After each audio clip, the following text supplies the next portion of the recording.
السلام عليكم ورحمة الله وبركاته. الحمد لله رب العالمين، والعاقبة للمتقين، ولا عدوان إلا على الظالمين، والصلاة والسلام على خير الأنبياء وإمام المرسلين نبينا محمد صلى الله عليه وعلى آله وأصحابه أجمعين، والتابعين لهم بإحسان إلى يوم الدين، وبعد. Tunamshukuru Allah subhanahu wa ta'ala kwa kutufikisha muda huu, usiku wa 17 baada ya kuikamilisha funga ya 16 ya mfungo mtukufu wa mwezi wa Ramadhani, tukimwomba Allah atutakabalie na kutupokelea mema tuliyoyatenda katika matendo, na atusamehe kwa yale makosa tunayoweza kuwa tuliyachuma na kuyafanya kwa kujua au kutokujua.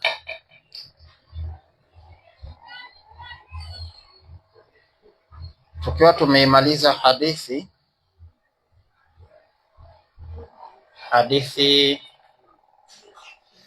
ya 180,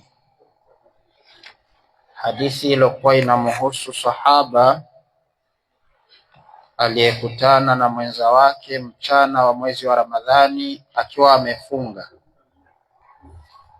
na mengi katika maneno na faida ambazo zimeorodheshwa na ulama kutokana na hadithi hii,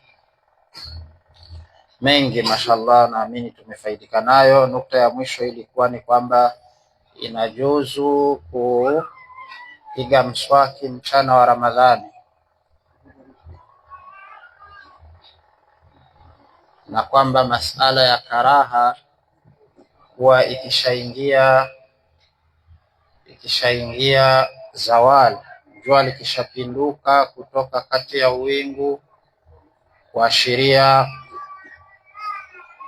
kuingia kwa dhuhuri, ati ni makruhu kupiga mswaki. Tumeona kwamba hakuna dalili yoyote inayofaa kutegemewa kumzuia mtu asiswaki baada ya zawalu shamsi. Hii ndio ilikuwa nukta ya mwisho iliyopatikana katika hadithi hii, au hii ya mwisho chini kabisa iliyosema inajuzu kuonja chakula. Inajuzu kuonja chakula kwa aliyefunga ikiwa kuna haja ya kukionja. Kama hakuna haja, basi ni makruhu.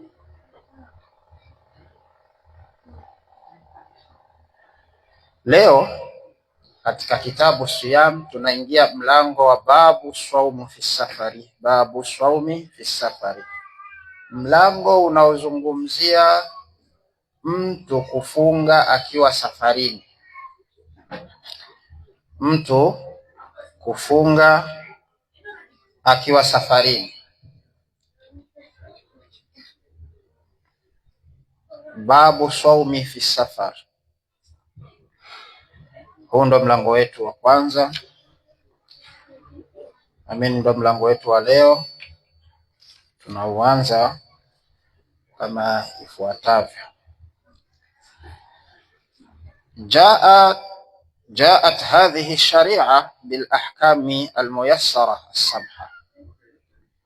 Sheria hii, sheria ya dini hii ya Kiislamu, imekuja na hukumu nyepesi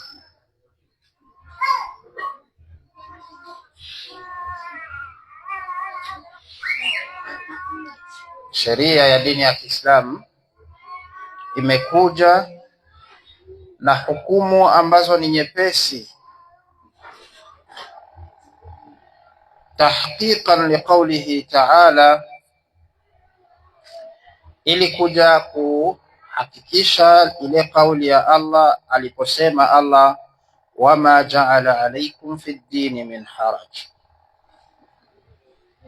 wama ja'ala alaykum fi ddini min haraj millata abikum Ibrahima, katika suratul Hajj. Allah anasema wala yeye Mola wenu hajakuwekeeni katika dini yenu tabu, hajakuwekeeni uzito. Hakuna kitu kinachoitwa kizito katika dini, hakuna. Kwamba sheria hii ni nzito, haitekelezeki, ngumu kweli, hakuna katika Uislamu. Ukishindwa kuitekeleza hivi, fanya hivi, utaiweza. Ukiona na hivi haiwezekani, geuza hivi, utaweza. Sheria za dini hii zinatekelezeka, labda mtu awe hataki kutekeleza.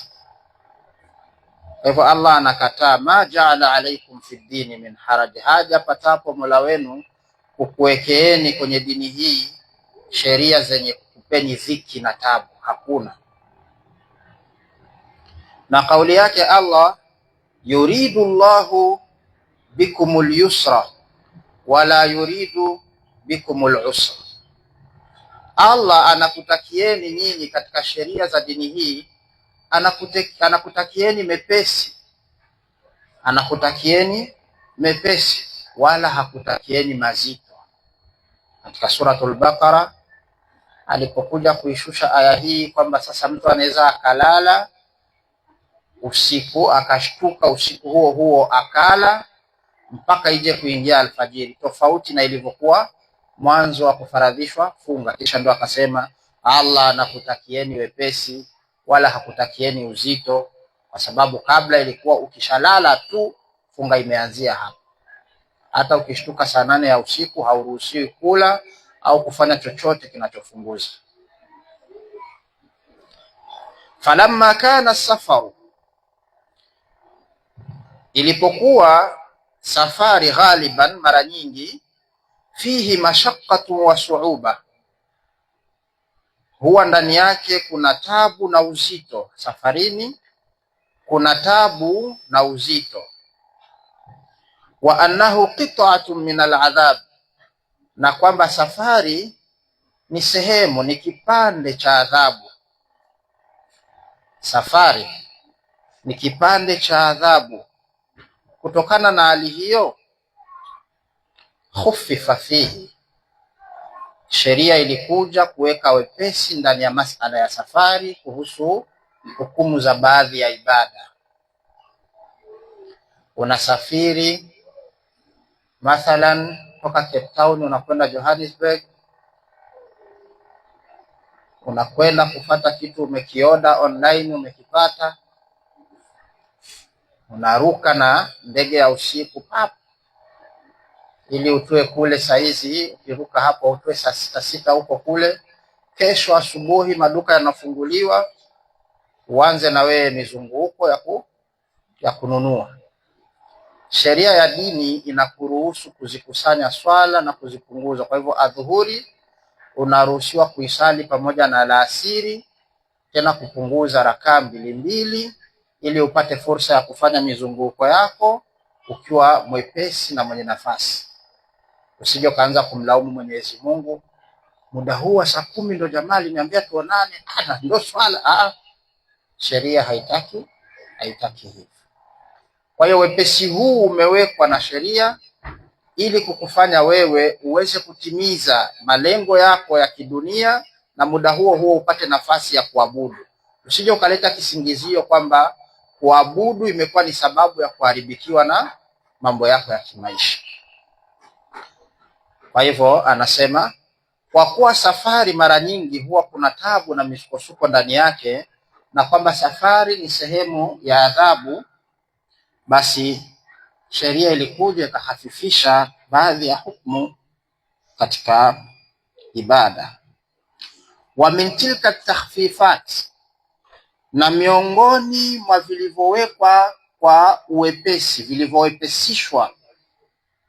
vilivyowepesishwa ndani ya safari, arrukhsatu fil fitri fi nahari Ramadhan, ni ile ruhusa aloitoa Allah ya mtu kula mchana wa mwezi wa Ramadhani akiwa safarini.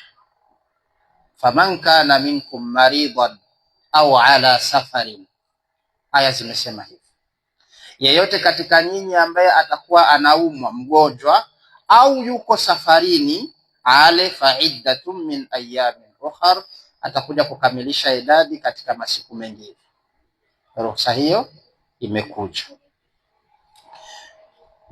Wa hiya rukhsatun mustahabba, na ruhusa hii ni ruhusa ya kuonesha kwamba inapendeza, sio wajibu kwamba ukiwa safarini tu lazima ule, au lazimishwe.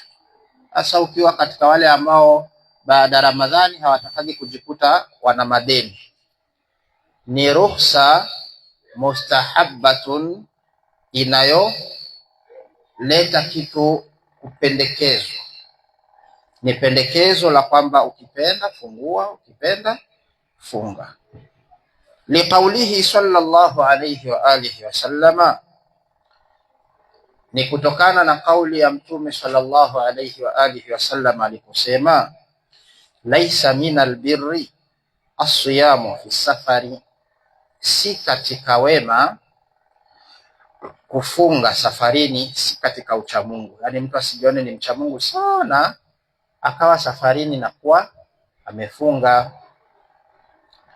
Hadithi hii inasema walisafiri katika hali ile ya bara Arabu, walisafiri Mtume na masahaba, baadhi wakawa wamefunga au masahaba wakawa wamefunga.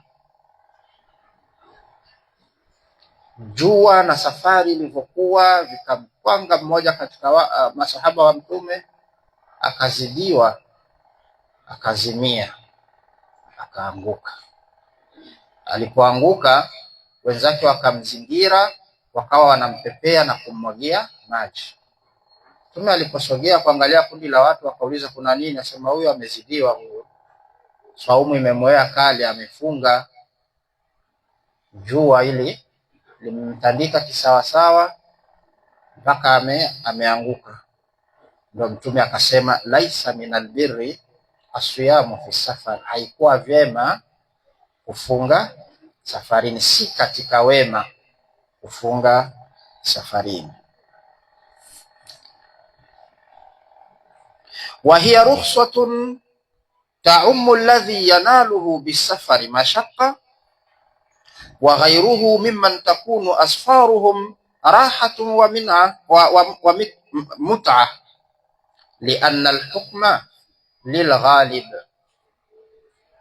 Anasema ruhusa hii ya kula mchana wa Ramadhani ukiwa safarini, ruhusa hii taumu, inamjumuisha, inamkusanya, inamhusu vile vile alladhi yanaluhu bisafari mashaqqatun, yule ambaye kwa safari anayosafiri huwa yanamkuta mashaka, msukosuko. Mathalan, mtu ni dereva anaendesha truck, ameajiriwa na kampuni, anaendesha truck kutoka nchi kwenda nchi nyingine,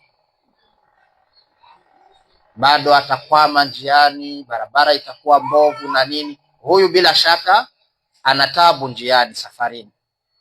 Alafu kuna na wewe mwenzangu na mimi, una ganda fulani gumu mfukoni, huwa unakwenda unafungua, linagongwa muhuri, unapanda kwenye pipa, Cape Town to Addis Ababa, masaa 6, kilomita zaidi ya 3,000. Shafika Addis Ababa, unakula daku hapa, unakwenda kule, bado hakujapambazuka, unakwenda kula daku nyingine. Hata wewe ikiwa ni mchana ukiamua kufungua, hakuna tatizo, ndo maana yake anayokusudia. Au unapanda hii inayoitwa loliwe ya South Africa, ile train Johannesburg to Cape Town, siku 3. Kwa unafungua hakuna tabu, na mwingine anakwea kulula, pap pap, masaa mawili Johannesburg to Cape Town. Akiamua kula hakuna tabu, masafa ni yale yale, vyombo tu ndo vimetofautiana vya kusafiria. Iwe unapata mashaka au hauna mashaka, ukiamua kutumia ruksa, maadamu unaitwa msafiri. Narudia kipengele hichi, wa hiya rukhsatun, na hii ni ruhusa ambayo taumu alladhi yanaluhu bisafari mashaqqa, inamkusanya na kumjumuisha yule ambaye kwa kusafiri huwa anapata misukosuko, wa ghairuhu, na mwinginee, mimman takunu asfaruhum, miongoni mwa wale ambao safari zao huwa ni rahatun wa mut'a, ni raha na starehe. Kuna wakati unapanda meli unasema shahada mpaka na toba unaleta na nini, manake kawimbi kadogo tu imelala hivi inarudi hivi, safari kutwa nzima. Na kuna wakati unapanda kwenye meli masafa yale yale ya kutwa nzima mnayakata ndani ya dakika 45. Zipo meli za spidi hiyo. Kwa hivyo maadamu masafa yanatosha mtu kuitwa msafiri, haijalishi chombo ulichotumia kusafiri, haijalishi. Lianna alhukma lilghalib, kwa sababu hukumu inakwenda na aghlabia. Ni msafiri, yes, basi. Ana hapa kuna tofauti ya kuwa msafiri na mrandaji anayeranda mjini tu. Unatoka hapa unakwenda Cape Point, wewe sio msafiri, unazurura tu. Wewe ni mzururaji, uko humu. Hata kama gari yako ni mkweche, sehemu fupi na kupeleka kwa kutwa nzima, sio msafiri wewe. Manake kuna gari hizo dakika 5 mnashuka, mnamimina maji kwenye radiator kwanza, mnaisubiria ipoe ndo sasa. Wewe usidhanie hii tabu uloipata kwa hii safari fupi basi ndo mashaka yenyewe. Hapana, wewe haujawa msafiri. Wa bimithli hadhihi alahkam, na kwa mfano wa hukumu kama hizi al-latifa, wa bimithli hadhihi alahkam al-latifa na'lamu mada ma turaihi hadhihi shari'atu al-karima min takhfifin wa rahma wa mulaamatin lilawqati wadhuruf. Mfano wa sheria kama hizi za upole, huruma, tunapata kuona na kutambua ni kiasi gani sheria hii inavyochunga na kulinda hali ya kuhurumia, kuepesisha na kulinda, kuchunga muda na kuangalia hali halisi za watu wake. Wa mutalabati nnasi biqadri ma yastati'un, na kiasi inavyofanya kuwataka watu kutekeleza kadri ya uwezo wao.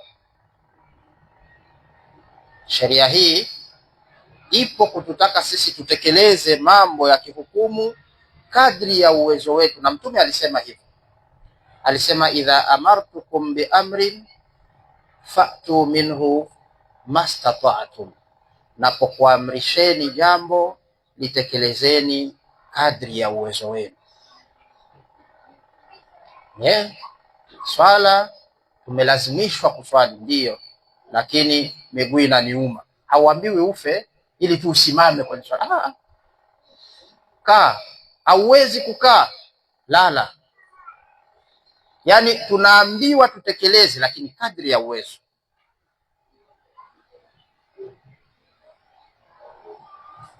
Radina billahi rabba wa bil islami dina wa bi Muhammadin sallallahu alayhi wasallama nabiyyan.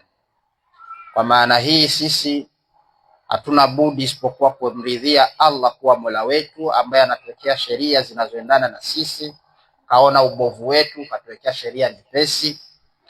Tunauridhia Uislamu kuwa ndio dini, mwenendo, njia sahihi ya maisha, na tunamridhia Muhammadin sallallahu alayhi wasallama kwamba ni nabii safi aliyetuletea sheria na mwongozo uliokuwa bora. Mpaka hapa tumefungua utangulizi wa mlango huu. Insha Allah tutakuja kuiona hadithi ya 181 tutakapokutana kwenye darsa lingine. Kabla sijafungua mlango wa maswali, niko na kitabu hapa. Hichi kitabu insha Allah tutakitumia ndani ya siku au siku mbili za darasa letu, Fathul Majid Sharh Kitabi Tauhid. Hichi tunafanya hivyo kwa sababu tunataka kidogo kuinusuru jamii isije ikatereza kwenye utelezi ambao watu kwa makusudi wanataka kuingiza.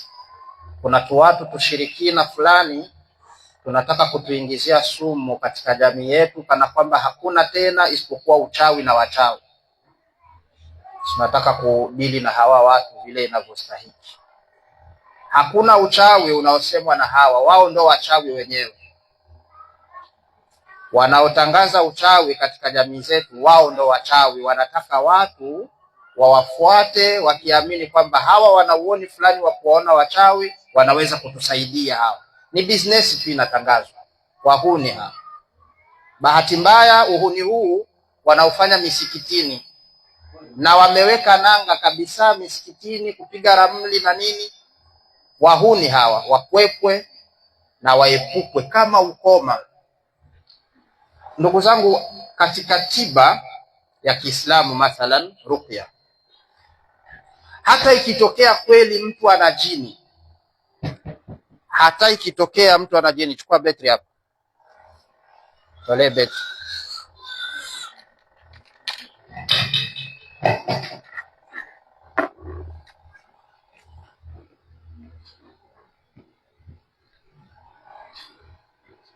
Huko pembeni.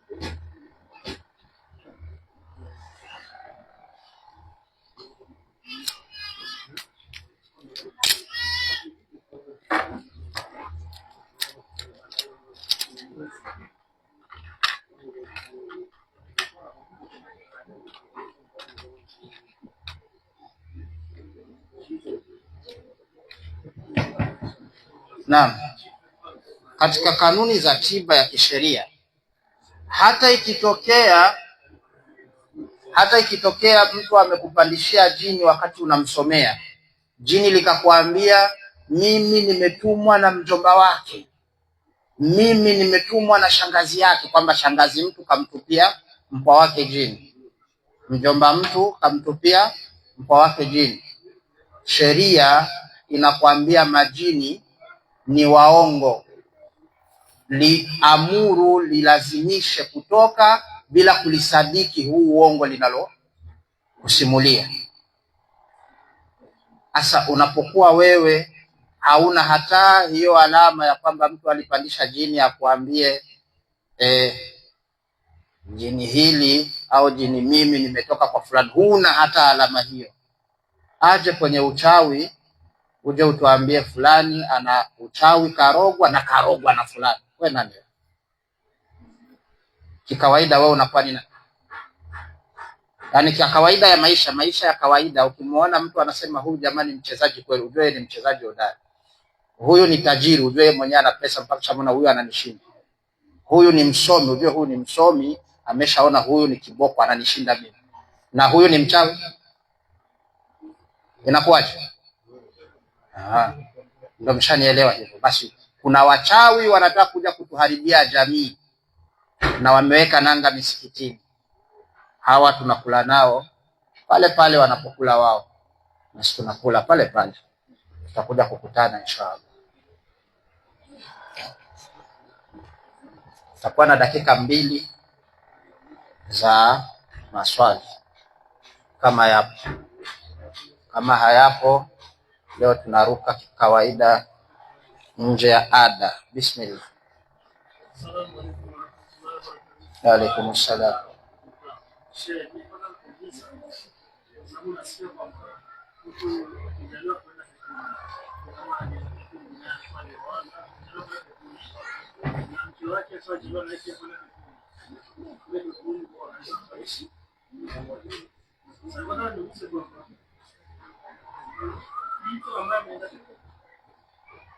na yule mwanamke ameenda lakini kabla kwenye hapa kwenye hii dunia yule mwanaume alikuwa anaishi naye kabla kufariki, alafu yule mwanamke akaolewa na sasa wote walizaliwa watu tofauti, yule mwanaume wa kwanza na mwanaume wa pili na yule mwanamke naye pia na wale wote wanamhitaji mwanamke kuishi naye. Hii itakuwa naam, watu wawili walimwoa mtu mmoja na wote wamekwenda peponi, yaani wote wawili pamoja na mwanamke ambaye ni watatu. Kwanza, pepo zinatofautiana daraja, sawa? Pepo hutofautiana daraja, la kwanza. Pili, watu hutofautiana imani, sawa? Watu wanatofautiana imani, la pili. La tatu, watu hawa wawili wanatofautiana wastani au usawa wa kuweza kumpenda huyu mwanamke au kupendwa na huyu mwanamke. Ikiwa watalingana daraja ya pepo, wote wako level moja, kwa hivyo wanafaa wapate vitu sawa sawa, imani yao ni sawa sawa. Huyu alivyompenda mwanamke na huyu alimpenda mwanamke yule vile vile. Mwenyezi Mungu ni mjuzi zaidi, ana uwezo wa kumtengeneza mwanamke mwingine kama yule au zaidi ya yule, kisha akampatia. Hakutakuwa mtu ambaye atahitaji kitu peponi akikose, haitatokea. Na kweli wanawake zetu hawa tunaoishi nao duniani wakiandikiwa kwenda peponi, Mwenyezi Mungu atawakutanisha na waume zao katika pepo, tena watakuwa ni wazuri kuzidi hurul ain. Inna ansha'nahunna insha'a faja'alnahunna abkara urban atraba. Shaona Mwenyezi Mungu anavyosema. Kwa hiyo unataka uikae na yule mwantumu wako ambaye ulikuwa naye duniani, kumbe aliwahi kuolewa na mwingine, na huyo mwingine na yeye anamtaka na mnalingana, kila kigezo cha kuwa naye mnalingana.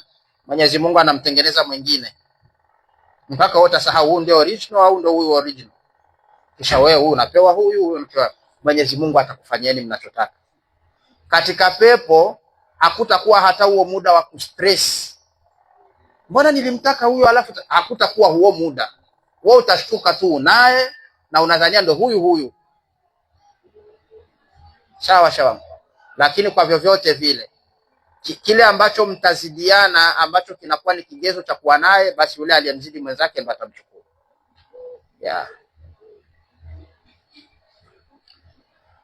Haya, tuswali.